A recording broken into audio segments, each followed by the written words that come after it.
Right everyone, it's Wednesday, which means Celtic are back tomorrow as we aim to overturn a 2-goal deficit in Bodø. We are going to preview that game with Jackie and Euan, of course, as well as rounding up all the chat from the weekend. Euan, I feel like I didn't give you the big billing last week. I was rewatched it and I went, and we've got Jackie McNamara and Euan. So I'm going to give you the big billing. You've defeated COVID, I believe. You're back and stronger than ever. Yeah, if I looked like I was sort of wavering side to side in the last video, it was because I had COVID. But no, don't worry. I have far fewer Scotland caps than Jackie does. So I had COVID as well, mate. The last week as well. Just right. Same time, well, yeah. I just came out of isolation on Friday, so same. Well, yeah. No, later. But have you two been hanging about together or something? Not inviting me along. We're all the games without you, mate. Yeah. God, well, I'm glad you have both beaten it and are in a better place now. So good to have you both on. Did Sunday cheer either of you up? It was certainly a bit of a taxing afternoon, Euan, but we got the job done in the end. Yeah, it was another really inspiring one. Just so dramatic and so kind of. There were a few points where you maybe thought, oh, no, we're going to drop points here. We've got a perfect opportunity to grow our lead. And then, did you really feel that way though? Genuinely, did you ever think we're going to drop points? When they got their second, yeah, I thought, really?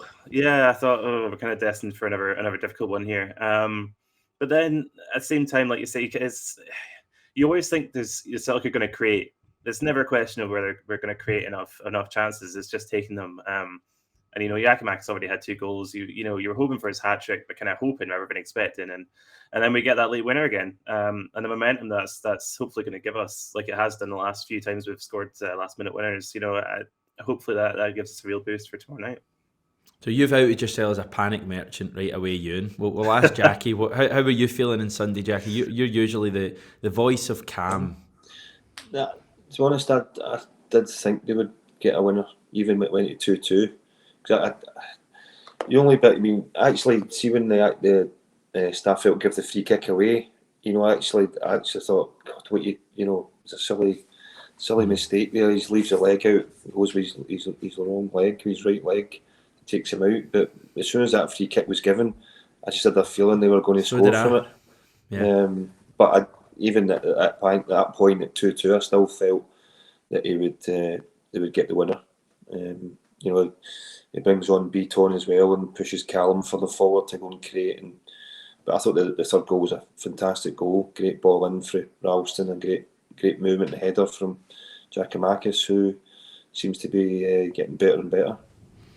It just feels at the moment as if nothing's going to stop this Celtic team, maybe with the slight exception of a team playing in Norway, but certainly domestically. It just feels as if, we're getting setbacks in games now. I mean, we were 2-0 up at Pittodrie 10 days ago and ended up, at 2 each. And in the same way as the weekend there, I always felt Celtic were going to find a way to win that game. And I think that says a lot about the team because, let's face it, we're still winning. I think it's 8 league wins in a row now. We've extended our lead at the top of the table. But we've definitely regressed from the Rangers and Motherwell games. We're certainly not playing it at that same level. Have you any ideas, Jackie, why the performances have just not quite, matched that? I think there's, again, just maybe the volume of games, and changing.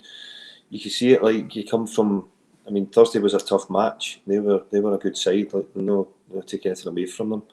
So they're using a lot of energy. The game itself, normally, you're especially your wider ones, you look at Abada and Jota in the match, they go and press high, but they were a decent. Their fullbacks were getting it and just running inside or running away.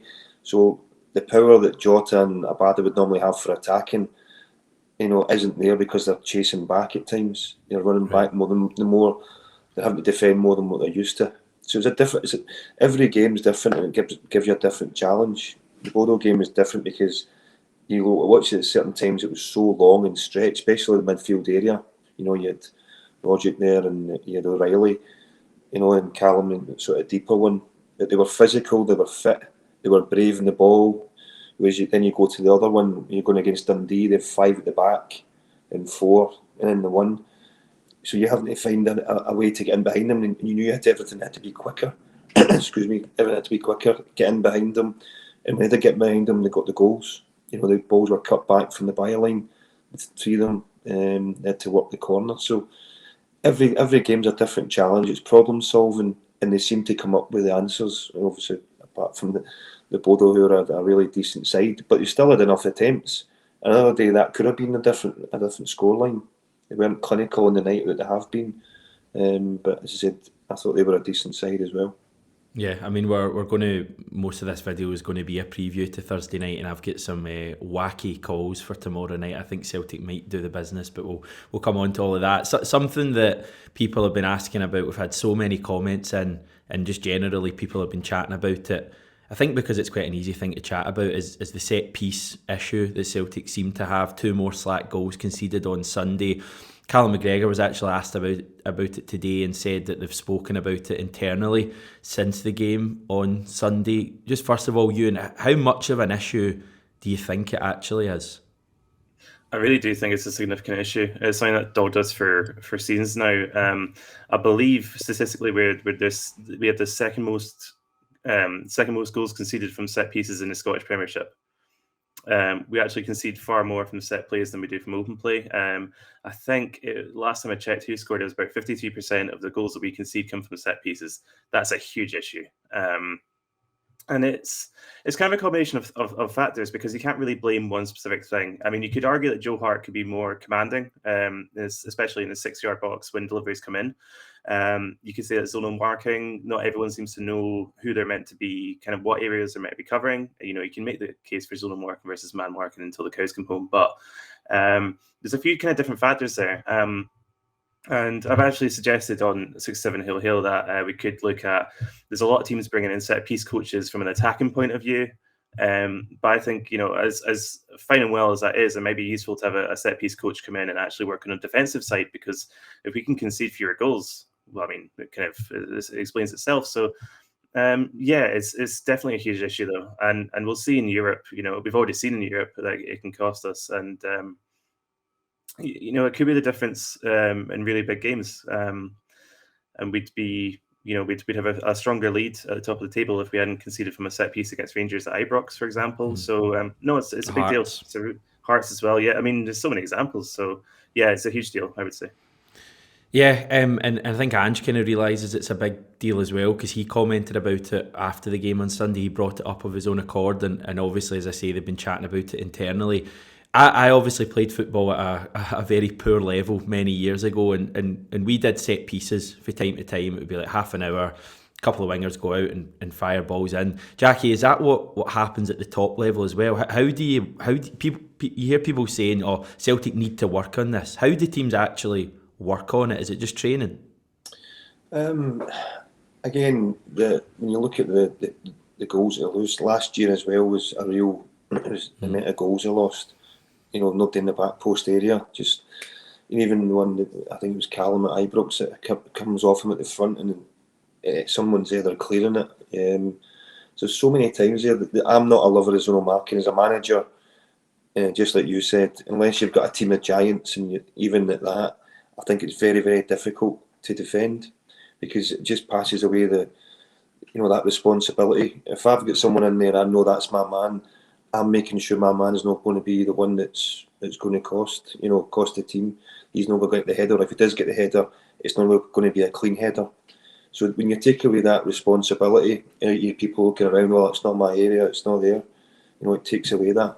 But at the same time, working on it, the 12 corners against Bodø, when we get a corner, we actually go. I played in a team with Martin O'Neill, where everyone, the deliveries were spot on, and you had big players. I was obviously the smallest in the team, and didn't need to go up for corners. But Ange's team aren't big; they've not got a lot of big players in them. But in fairness, you only need sort of 3 or 4 decent in terms of height and going and attacking it. Larson wasn't big, but the amount of corners he scored with set pieces, is incredible. So I think it's down to individuals, but the amount of chances that they're getting from corners and set pieces and not taking them. Actually, the first goal comes from a corner, but they had to work it. They've got to then move people out of place. The Dundee game, They took it short, made a few passes in behind, then it's cut back. Then they get the goal at the back post area, it's cut back again. But the main problem is obviously conceding from set pieces. You kind of look at that, and because you're working so hard to get goals and create openings, and you lose cheap goals like we did. The first goal against Dundee, you can clearly see they've worked on a block. So the lad starts, I think it was Mullen, started at the front post area and runs back. Then the little lad Bunn just stops, and it stops O'Reilly getting back. So the lad's a free header. Just some things like that they need to work on, to make space or create a free header or something for someone. So organisation, responsibility, those are the main things. Yeah, I mean, Martin, as I said, we used to score practically every game from set pieces, from corners. But as I said, we had big players in there with great deliveries from either side.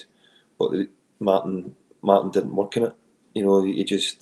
He worked in it mentally by saying, he put the team out and he put the stuff out with the set pieces, and he'd be working it maybe pre-season, and then this is what we're doing and working the balls in. But after that, you didn't need to.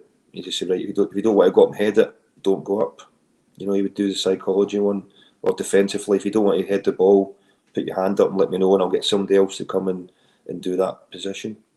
So again, but he's putting that responsibility. You're getting that responsibility on the players from both ends, because they can be very crucial to winning and losing games. Yeah, I mean, as you say, last season it was just a major problem, the amount of games we would dominate and then concede a daft set piece goal. And this season, obviously, it's not quite as noticeable because we're far better this season, but it's still definitely an issue. I also want to get your thoughts, Jackie, on Georgios Yakimakis' post-match comments. Now, they've certainly divided people on the channel. I said the other day, I admired the confidence, and I've got no problem with the confidence. I personally felt it's not something you want to be saying publicly. Plenty of people, probably actually the majority, kind of fought back at that on Monday and said, no, let them show it, this is all good, and that's fair enough. Were we a fan of the confidence, or did we cringe slightly when we saw them, Jackie?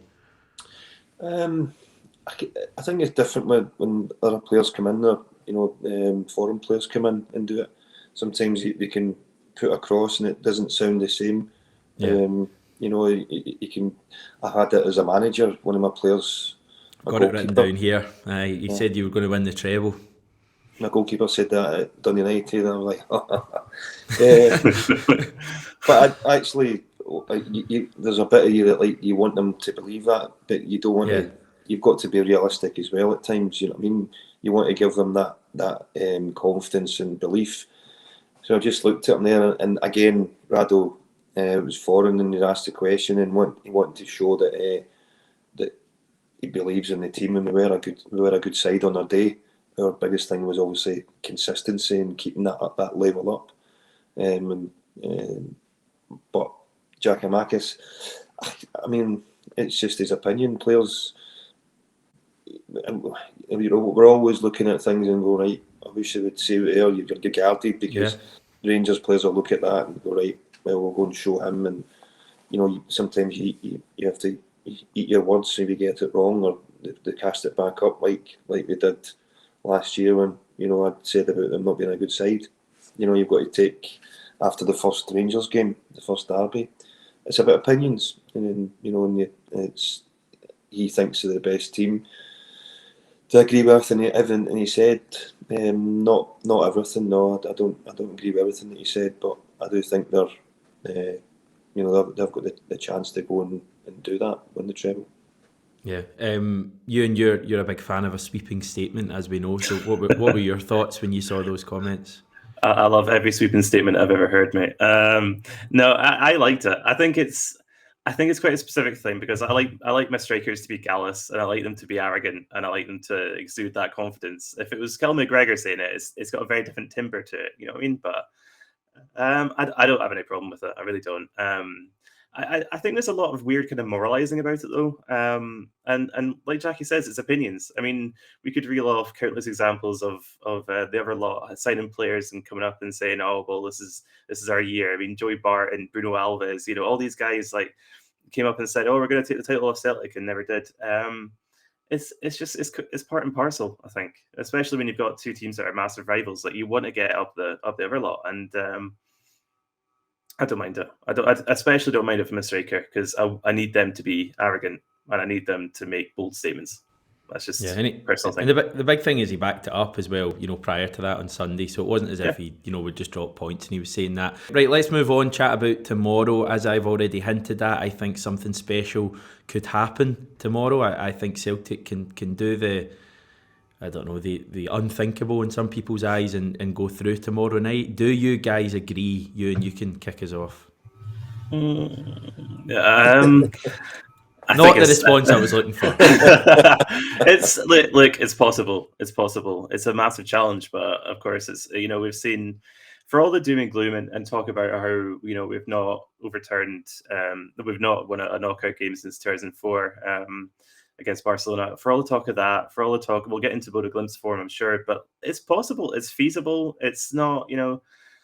I think we shot ourselves in the foot last week with, I would never question Ange, of course, but I think there were some decisions that we'll probably get into talking about that didn't quite work for me on the night. I think I think the margin for error was really small. And yeah, of course it's possible, but he said earlier in his exact video that I'm a pessimist, so it's I'm not going to change my tune now. You know what I mean? Come on, Jackie, help us out. I agree, it's possible. I think it's a big ask. I think it's going to be interesting to see what Ange does in terms of priorities, what he does with his team, what team he picks. Again, you're going to play on a 4G, whatever you want to call it, pitch as well. They're going to be they'll naturally going to be stronger on that pitch, and that's the concern going there. It's they play in that, they train in that. They've a few scalps in that pitch as well so far this year. So I think it's a big ask. Again, I think till we see what team Ange sets out as well. For me, the priority would be Sunday. If you're asking me whether I take that or I take 3 points in a tough match away at Hibs on Sunday, I go Sunday all day, because as good as it is to be still in Europe and all the rest of it, the league is the priority. And it has been from the start of the season. Direct entry into the Champions League, everything that comes with it for the club. So to say I'm not too bothered about tomorrow. I'm more concerned. So, as I said, I think it's going to be interesting to see what team he fields tomorrow. Yeah, I mean, if it's a straight shootout between a result tomorrow night and a result Sunday, I think most Celtic fans, including myself, are choosing Sunday. But I'm very greedy, guys, and I want a bit of both. So that's why I'm fancying it. You touched there on their record, Jackie, just to let everyone know. This is their record over the past couple of seasons. That's their first in Europe since back, funnily enough, in 2004. Last year, when qualifying matches were one-legged affairs, they saw off Lithuanian pair Kauno Žalgiris and FK Žalgiris, actually 6-1 and 3-1. This season, they actually lost 3-2 to Legia Warsaw in Champions League qualifying, but have since won their last 6 in Europe at home, beating the following: Valur, Pristina, Žalgiris again, Roma, of course, Zorya Luhansk, and CSKA Sofia. So it's not a great set of teams there, Euan, apart from Roma. But they did beat Roma 6-1, and they have, I think, won 8 out of their last 9 at home. So it's a pretty impressive record. There's no doubt they're a good team, and we saw that in full effect last week. They're well drilled. Knutsen's a really talented manager who's been linked with. I think he's been linked with both Aberdeen and Hibs this season. Norwich as well. Oh, and sure. They're good. They're dead good. And yeah, you could argue that the sample of teams that you've reeled off there aren't exactly world beaters. I mean, I couldn't really tell you a thing about the CSKA Sofia side at the moment, but they could only play against who they were playing against, and they beat pretty much everyone. So it's definitely that Roma game stands out, because it wasn't just the result; it was the nature of it. Like, they completely turned a Jose Mourinho team over. It was shocking at the time, and still now you sort of look at it and go like, "Wow, that was something." But what's the point if you don't think you're going to be the exception to the rule? We can't go there and be overawed by it. It's And for all it's, it's a very difficult place to go. Why not try and overturn that form? Why not try and aim to be that first team since 2004 to progress in knockout competition? There's no point not going for it. I would argue. Yeah. So that's how I feel about it anyway. And I think we absolutely will go for it. I mean, Ange, I just don't think has any other way other than to go for every match. The good thing is now that we've got players that we can, have ready for Sunday and might, be able to start on the bench tomorrow. We'll come on to our teams, but someone like O'Reilly maybe won't start tomorrow, but could start on Sunday.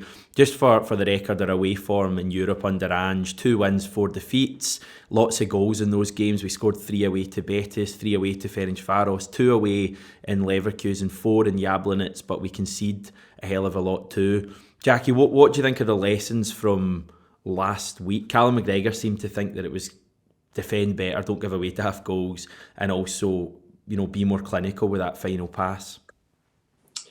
Yeah, I mean, they got into some good positions. I thought, as I said, another day they could have scored a few goals. The last pass that normally has been good wasn't there. I mean, it wasn't like an embarrassment or that. I thought it was a good game to watch. I think it'll be the same tomorrow. It'll be open.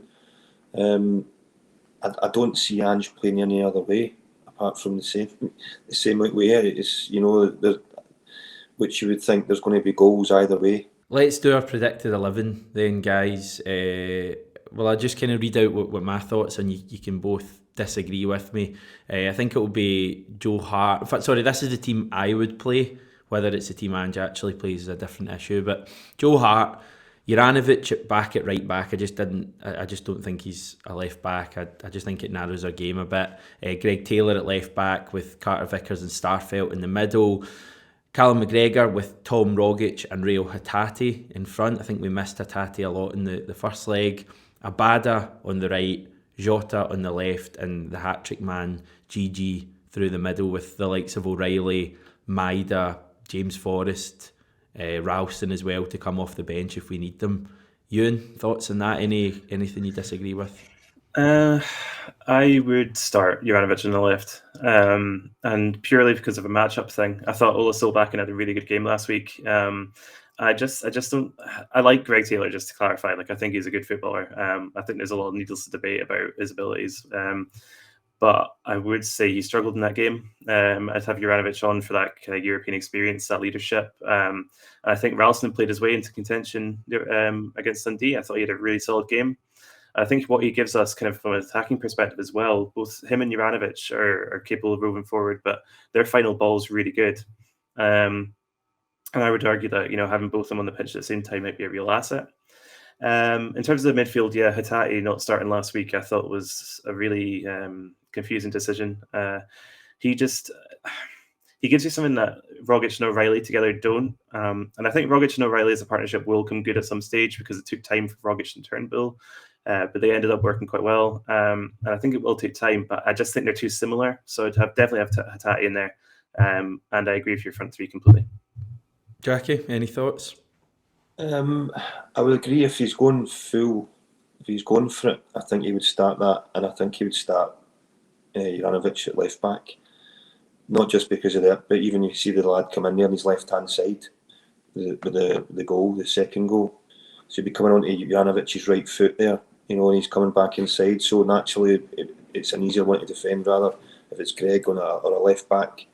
They're coming on to their weaker right foot, so he could look at doing it that way. And because I thought Ralston done well, and I thought he done well enough in the Dundee game at the weekend. So Jackie McNamara through the middle. I think if he's going for it and wants to give his best team, I think that's what it would be. Same midfield, Callum, Hatate, and possibly Rogic before O'Reilly. I thought O'Reilly's played a lot of football recently, and I thought at times there on Sunday looked a little bit jaded, a little bit tired. So you can maybe just kind of freshen up and keep him for Sunday. And the front three, as I said, Jota, Abada, and Jackie McNamara through the middle. Yeah, I like that a lot. As I say, I've got a funny feeling about tomorrow night. I rewatched last Thursday's game. And Celtic actually had a lot of the play and a lot of control in the match, more than I'd realised at the time. The problem was that our final ball was just really poor, and the defending was just calamitous at times. I thought we were really poor defensively. Tom Rogic, Jota, Abada were all really poor, I thought, last week. The chances of all three of those guys who have been key players for us this season playing just as bad is pretty unlikely, I would say. I would expect at least one of them to put in a performance, albeit, it's on an artificial surface, it's a tough place to go, etc.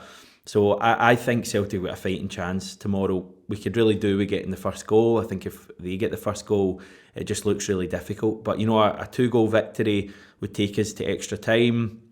And then from there, we see how it goes. So I'm tipping Celtic.